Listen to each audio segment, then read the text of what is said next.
مولانا فضل الرحمان اور وزیر اعلیٰ خیبر پختونخوا کی ملاقات، صوبائی حقوق کے لیے مشترکہ جدوجہد پر اتفاق۔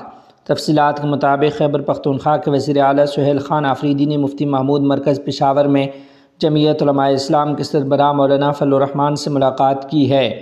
ملاقات میں پاکستان تحریک انصاف کے مرکزی سینئر رہنما و سابق اسپیکر قومی اسمبلی اصغر قیصر، صوبائی صدر جنید اکبر خان، قومی و صوبائی اسمبلی کے اراکین اور دونوں جماعتوں کے دیگر سینئر رہنما بھی شریک تھے۔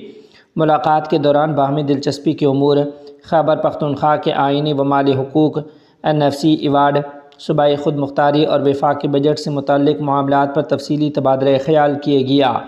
وزیر اعلیٰ خیبر پختونخوا سہیل خان آفریدی نے کہا کہ خیبر پختونخوا کو ضم شدہ اضلاع کے لیے NFC میں مقررہ حصہ نہیں مل رہا۔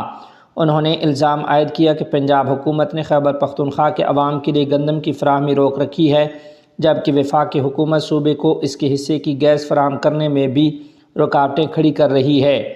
ان کا کہنا تھا کہ خیبر پختونخوا روزانہ 500 MMCFD سے زائد گیس پیدا کرتا ہے، لیکن صوبے کو اس کے جائز حق سے محروم رکھا جا رہا ہے۔ انہوں نے وفاق اور پنجاب حکومت کے طرز عمل کو آئین کے آرٹیکل 151 اور 158 کی خلاف ورزی قرار دیتے ہوئے کہا کہ صوبے کے ساتھ سوتیلی ماں جیسا سلوک کیا جا رہا ہے۔ اس موقع پر جمعیت علماء اسلام کے سربراہ مولانا فضل الرحمان کا کہنا تھا کہ جنوبی اضلاع میں حکومتی ریٹ کمزور ہو چکی ہے اور مختلف مسلح گروہ سرگرم ہیں۔ انہوں نے مدارس تحفظ قانون کی منظوری، ضم شدہ اضلاع کی واجبات کی ادائیگی اور وہاں مکمل انتظامی انضمام کا مطالبہ کیا ہے۔ مولانا فضل الرحمان نے کہا کہ پنجاب کی جانب سے گندم کی ترسیل پر پابندی آئین کے منافی ہے۔ انہوں نے کہا کہ پاک افغان سرحد کی بندش کے باوجود خیبر پختونخوا کے عوام کو مزید مشکلات کا سامنا ہے۔